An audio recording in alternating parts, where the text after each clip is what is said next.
बिजनौर के नूरपुर थाना क्षेत्र स्थित धामपुर रोड पर बने निर्मला नर्सिंग होम में एक दर्दनाक मामला सामने आया। यहां डिलीवरी के दौरान एक नवजात शिशु की मौत हो गई, जबकि जच्चा की हालत नाजुक बनी हुई है, जिसे हायर सेंटर रेफर कर दिया गया। परिजनों और किसान यूनियन के कार्यकर्ताओं ने नर्सिंग होम पर जमकर हंगामा किया। परिजनों का आरोप है कि ऑपरेशन के दौरान डॉक्टर की लापरवाही से बच्चे की जान चली गई। आरोप है कि नर्सिंग होम की डॉक्टरनी ने बिना किसी विशेषज्ञ की मौजूदगी में खुद ही ऑपरेशन कर डाला। सूचना पर पहुंचे एसीएमओ राजेंद्र प्रसाद ने तत्काल कार्रवाई करते हुए नर्सिंग होम की ओटी और लेबर रूम को सील कर दिया। फिलहाल प्रशासन की जांच जारी है और दोषियों के खिलाफ सख्त कार्रवाई करने की बात की जा रही है। हाँ, नूरपुर हॉस्पिटल पे अभी एक शिकायतकर्ता के द्वारा बताया गया कि एक महिला का यहाँ पे डिलीवरी के लिए आई थी और उसके बच्चा डिलीवरी के बाद LSCS ऑपरेशन के द्वारा डिलीवरी हुआ था। बाद में बच्चा जो है वो डेड था। अब एक्चुअली उसमें ये पता करना है कि ये स्टिल बर्थ है या बच्चा बाहर आने के बाद वो एक्सपायर हुआ है। अभी जच्चा ठीक है, उसको रेफ़र हो गया है, यहाँ से चली गई है दूसरे हॉस्पिटल में, वो अपना इलाज वहाँ करा रही हैं। और इन लोगों को का जो हॉस्पिटल है वो रजिस्टर्ड है। और दूसरी चीज़ ये है कि ये इनका OT और लेबर रूम दोनों सील कर दिया गया, संदिग्ध मानते हुए कि इनका जो बच्चे का ऑपरेशन LSCS हुआ है वो शायद किसी सर्जन चिकित्सक द्वारा हुआ है कि नहीं, ये कंफर्म होना बाकी है। ये हुई है कि हम अपने घर से 11 बजे निकले थे। हम सबसे पहले हम PCB गए, जो ये है ना, ये अपना सरकारी अस्पताल, हाँ, तो BSC यहाँ गए, हमने यहाँ दिखाया। बच्चा नॉर्मल डिलीवरी होने वाला था, बच्चा पूरा आने वाला था बाहर, लेकिन जो हिप थी, पेल्विस रीजन, उसकी वजह से बोन अड़ रही थी मदर की, तो बच्चा पुश नहीं हो पा रहा था। जब बच्चा पुश नहीं हो पाया तो अब उन्होंने कहा कि बच्चा जो है खतरा आ सकता है, हम अगर नॉर्मल डिलीवरी में जाते हैं तो ठीक है, तो इससे बेहतर होगा। अभी बच्चा भी ठीक है, माँ भी ठीक है, बच्चा टर्म बेबी है, कोई दिक्कत नहीं है। आप एक जाओ, C सेक्शन करा के बच्चा नॉर्मल डिलीवरी। यहाँ जो धरना दिया है, यहाँ क्यों दिया है? यहाँ धरना इसलिए दिया है क्योंकि इनकी जो लापरवाही है, डॉक्टर जो है जिन्होंने ऑपरेशन कराया उनके पास डिग्री नहीं थी। हमसे बताया डिग्री हम पे। कौन से हॉस्पिटल के लोग? ये निर्मला हॉस्पिटल ये है जो धामपुर रोड पड़ता है। इन्होंने डिग्री दिखाई है और इनकी डिग्री जो मैनेजमेंट डायरेक्टर है वो तो OT में ऑपरेशन कर रहा है। मैनेजमेंट का मतलब क्या होता है कि हॉस्पिटल को मैनेज करना, कि कौन सा क्या डॉक्टर क्या कर रहा है। आपका कहना यह है कि जो जिन्होंने ऑपरेशन किया है वो ऑथराइज नहीं है? ऑथराइज नहीं थे और लैक ऑफ नॉलेज थी उन्हें। बच्चे को रिससिटेशन दिया जाता है या फिर और भी चीज़ें होती हैं। मैं एक मेडिकल स्टूडेंट हूँ, मैं भी, मुझे पता है, फाइनल ईयर हूँ, लेकिन मुझे जो मुझे बताया दिखाया गया है, बच्चा अगर 1 मिनट का टाइम होता है बच्चों को जीवाने में। आप स्टाफ की लापरवाही? स्टाफ की पूरी लापरवाही है। डॉक्टर, हम 1 बजे शिफ्ट 1 बजे के बाद हम यहाँ आए थे, डॉक्टर आया 3 बजे और 3:15 बाद हमें दिखा दे बच्चा हाथ में। उत्तर प्रदेश के हमीरपुर जिले में सोशल मीडिया की दीवानगी अब रेलवे स्टेशन तक पहुंच गई है। एचौली रेलवे स्टेशन पर तैनात सहायक स्टेशन मास्टर मुकुल पांडे का एक वीडियो सोशल मीडिया पर वायरल हो रहा है, जिसमें वो रेलवे पैनल के पास बैठकर रील बनाते हुए नजर आ रहे हैं। बताया जा रहा है कि उनके इंस्टाग्राम अकाउंट पर स्टेशन परिसर और कार्यालय में शूट की गई 50 से ज़्यादा रील मौजूद है। किसी व्यक्ति ने यह वीडियो डाउनलोड कर ट्विटर पर रेलवे अधिकारियों को टैग कर दिया, जिसके बाद मामला वायरल हो गया। हालांकि सहायक स्टेशन मास्टर ब्रजमोहन साहू का कहना है कि उन्हें वायरल वीडियो के बारे में कोई जानकारी नहीं है। यह मामला रेलवे की कार्यप्रणाली पर भी सवाल उठा रहा है कि ऑफिस टाइम में ऐसे वीडियो कैसे बनाए जा रहे हैं। बिजनौर जिले के अफजलगढ़ थाना क्षेत्र के नावका गांव में आखिरकार वो खूंखार गुलदार वन विभाग के पिंजरे में कैद हो गया, जिसने बीते 3 सालों में 36 लोगों की जान ले ली। गुलदार के पकड़े जाने से ग्रामीणों ने राहत की सांस ली है। स्थानीय लोगों का कहना है कि ये गुलदार पिछले लंबे समय से गांवों में आतंक मचा रहा था और खेतों से लेकर घरों तक लोगों पर हमला कर रहा था। इसके चलते 100 से ज़्यादा लोग घायल हो चुके हैं। वन विभाग के अनुमान के मुताबिक जिले में इस समय 400 से ज़्यादा अधिक गुलदार मौजूद हो सकते हैं, जो इंसानी बस्तियों के पास लगातार देखे जा रहे हैं। फिलहाल पकड़े गए गुलदार को सुरक्षित स्थान पर शिफ्ट करने की प्रक्रिया चल रही है। ग्रामीणों ने वन विभाग से अन्य गुलदार को पकड़ने का भी मांग किया है। लगभग पिछले 2 महीने से जो है ये गुलदार गांव के आसपास घूम रहा था। अभी 3-4 दिन पहले 3 दिन में 3 घटना करी है इसने।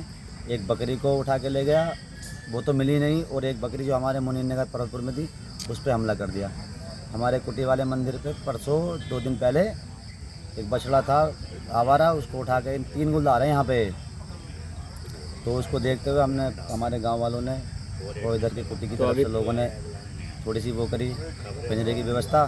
तो 2 दिन तो आया नहीं, लेकिन तीसरे दिन ये गुलदार इस पिंजरे में फंस गया। उत्तर प्रदेश के बांदा जिले में पुलिस और बदमाशों के बीच मुठभेड़ की बड़ी खबर सामने आई। दरअसल मठौल थाना क्षेत्र के गौरिहार रोड के पास हुई इस मुठभेड़ में पुलिस ने लूट के मुख्य आरोपी ब्रजेंद्र उर्फ भाऊ को गिरफ्तार कर लिया। जानकारी के मुताबिक एक दिन पहले डिलीवरी बॉय से हुई लूट की वारदात को लेकर एसओजी और मटौद पुलिस अलर्ट पर थी। 24 घंटे के भीतर बदमाश को ट्रेस कर मुठभेड़ में पकड़ लिया गया। इस दौरान आरोपी के पैर में गोली लगने की भी सूचना है। गिरफ्तार आरोपी अंतर्राज्यीय लुटेरा गैंग का मुख्य सरगना बताया जा रहा है, जबकि उसके 2 साथी अभी भी फरार हैं। पुलिस की टीम उनकी तलाश में लगातार दबिश दे रही है। मामले की पुष्टि अपर पुलिस अधीक्षक शिवराज ने की। जनपद बांदा थानाध्यक्ष मटौंद और एसओजी टीम के द्वारा गौरीहार रोड में पुलिस मुठभेड़ में एक छतरपुर के रहने वाले ब्रजेंद्र भाऊ नाम के लुटेरे को गिरफ्तार किया गया है। इसके दाहिने पैर में गोली लगी है, जिसे इलाज के लिए जिला अस्पताल ले जाया गया, जहां पर इसकी स्थिति ठीक है। इसके कब्जे से एक अवैध असलाह, कारतूस व कुछ कैश बरामद हुए। घटना इस प्रकार है, कल 12 अक्टूबर की शाम 7:30 बजे के करीब एक डिलीवरी बॉय से इन्होंने उसको मारपीट करके 6,000 रुपए इसने और इसके 2 अन्य साथियों ने मिलकर के छीन लिए थे। सूचना पर थानाध्यक्ष मटौंद के द्वारा तत्काल मौके पर जाकर के हुलिया की जानकारी करते हुए ऑपरेशन त्रिनेत्र में लगाए गए कैमरों का सहयोग लेते हुए एसओजी के साथ मिलकर के इनकी सुराग रसी पता रसी की। आज ये जानकारी मिली कि आज ये पुनः गौरीहार रोड में चमराह गांव के आसपास वारदात की मोड में है। सूचना पर थानाध्यक्ष मटौंद और उनकी टीम एसओजी को साथ में लेकर के घेराबंदी किए। मुठभेड़ में ये गिरफ्तार हुआ है विजेंद्र और इसके 2 अन्य साथी जो छतरपुर के रहने वाले हैं, भागे हुए हैं। इनकी जानकारी की गई है। पूछताछ से जो जानकारी मिली है, इनका अच्छा क्रिमिनल हिस्ट्री है और इनके द्वारा कई लूट की घटनाएं की गई हैं। कबरई में भी इनके द्वारा लूट की घटना की गई है। इनका और इनके अन्य साथियों का पता लगाया जा रहा है और ये भी पता लगाया जा रहा है कि इनके द्वारा और क्या वारदातें की गई हैं। इस सारे प्रकरण में जो भी विधिक कार्रवाई अमल में लाई जा रही है। अगली खबर बुलंदशहर से है, जहां संजय शर्मा की हत्या के मामले में पुलिस ने 24 घंटे के भीतर हत्यारोपी कृष्ण को मुठभेड़ में घायल कर गिरफ्तार कर लिया। ककौड़ थाना क्षेत्र में हुई इस मुठभेड़ में आरोपी कृष्ण के पैर में गोली लगी, जिसके बाद उसे जिला अस्पताल में भर्ती कराया गया। पुलिस के मुताबिक हत्या की वारदात कल अलौंदा जहांगीर गांव में हुई थी, जहां शराब पार्टी के दौरान हुए विवाद में संजय शर्मा को पेचकस से गोदकर मार डाला गया। पुलिस ने मुठभेड़ के दौरान आरोपी से तमंचा, कारतूस, खून से सने कपड़े और हत्या में इस्तेमाल पेचकस बरामद किया। आरोपी वारदात के बाद खंडहर नुमा कोठरी में छिपा हुआ था। उससे पहले उसका एक साथी सागर कल ही गिरफ्तार किया जा चुका है। आज उस जो नामजद व्यक्ति है किशन पुत्र ज्ञानी, उसकी तलाश संभावित स्थानों पे की जा रही थी। तो दनकौर ककोड़ झाझर रोड पे एक खंडहर था जहाँ पे ये व्यक्ति छुपा हुआ था। पुलिस ने जब इसको यहाँ पे गिरफ्तार करने का प्रयास किया तो इसने पुलिस पार्टी के ऊपर फायर कर दिया। आत्मरक्षात्मक कार्रवाई में इस व्यक्ति के पैर में एक गोली लगी है। इस व्यक्ति को प्राथमिक उपचार के लिए प्राथमिक स्वास्थ्य केंद्र भिजवा दिया गया है। पूछताछ में इसने पूरी घटना का विस्तृत वर्णन किया है। इसने बताया कि शराब पीने के दौरान मृतक से इसका और इसके साथ एक और व्यक्ति था, सागर पुत्र पन्ना, जो कि उसी गांव का रहने वाला है। इनमें कहासुनी हो गई थी। कहासुनी के दौरान ये आवेशित हो गए और इन दोनों व्यक्तियों द्वारा जो मृतक मोनू है उसकी हत्या कर दी गई, पेचकस से वार करके तथा गला दबाकर।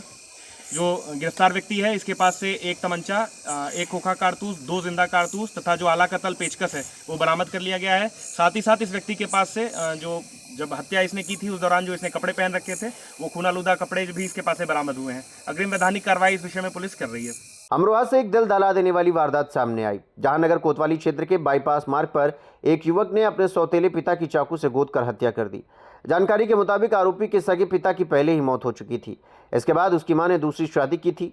बताया जा रहा है कि सौतेले पिता अक्सर मारपीट करते थे, जिससे परेशान होकर बेटे ने एक खौफनाक कदम उठा लिया।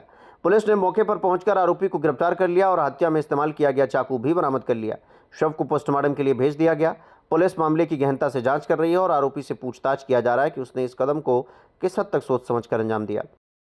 आज दिनांक 14/10/2025 को 112 द्वारा अवगत कराया गया माया धर्म काटा के पास मन्नत हॉस्पिटल के पीछे अमरोहा नगर में मोहम्मद अहमद पुत्र फ़हीम अहमद द्वारा अपने सौतेले पिता जावेद के गले में चाकू मार के हत्या कर दी गई है। इस सूचना पर अमरोहा नगर की पुलिस द्वारा तत्परतापूर्वक कार्रवाई करते हुए उक्त मोहम्मद अहमद को हिरासत में लिया गया तथा उससे घटना में प्रयुक्त चाकू भी बरामद किया गया है। उक्त मोहम्मद अहमद ने पूछताछ में बताया कि उसके पिता फ़हीम की मृत्यु हो जाने के बाद उसकी मां ने उक्त जावेद से पुनः विवाह कर लिया गया था। उक्त जावेद उसको मारता पीटता था तथा परसों भी उसके द्वारा पुनः उक्त मोहम्मद अहमद के साथ मारपीट की गई थी। इसी मारपीट की वजह से आहत होकर उक्त मोहम्मद अहमद ने अपने सौतेले पिता जावेद के गले में चाकू मार के हत्या कर दी है।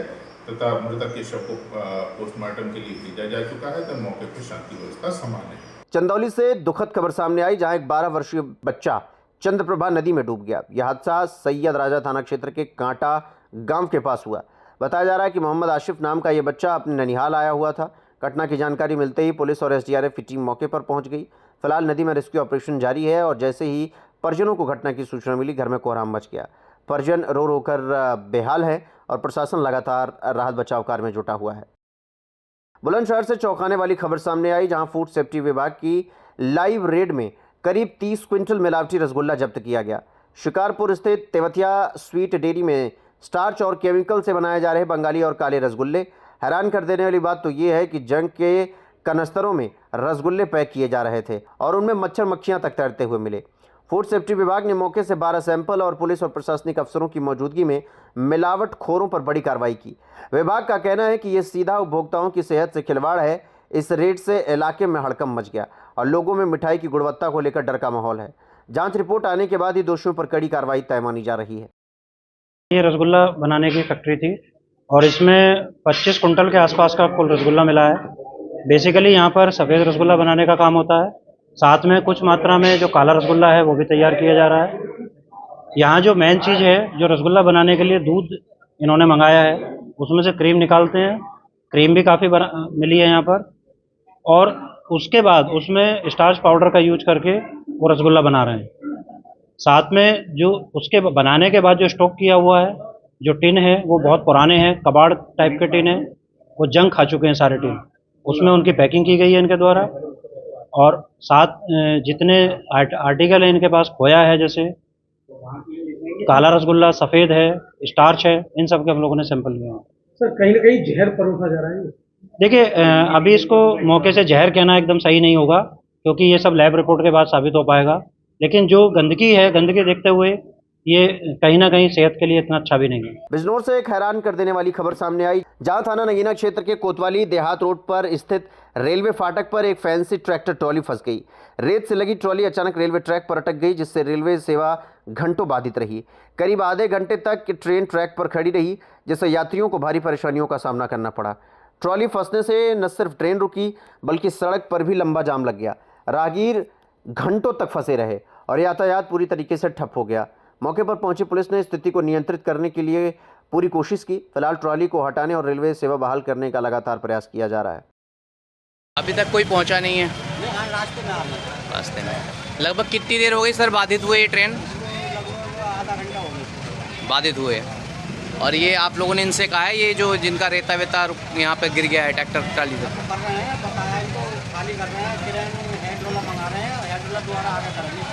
अच्छा सर, जैसे अभी अगर इनका लेट होता है तो आप लोगों की तरफ से क्या कोई कार्रवाई वगैरह? कुछ नहीं, हमारी कार्रवाई है कि हमने वाहन पकड़ के कार्रवाई आगे बारी वो करेगी कार्रवाई, हमारे हाथ में कुछ नहीं। हमें सिर्फ सूचना देनी अपने अधिकारी को। बुलंदशहर के खुर्जा नगर क्षेत्र में फर्जी आधार कार्ड बनाने वाले एक जन सुविधा केंद्र संचालक अतुल कुमार को पुलिस ने गिरफ्तार किया है। मिशन शक्ति टीम और खुर्जा पुलिस की साझा कार्रवाई में आरोपी के पास से 30 फर्जी आधार कार्ड, एक कंप्यूटर, एक लैपटॉप और 2 प्रिंटर बरामद किया गया है। आरोप है कि अतुल अधिक पैसे लेकर UIDAI सिस्टम में अपडेट किए हुए कूटरचित आधार कार्ड तैयार करता था।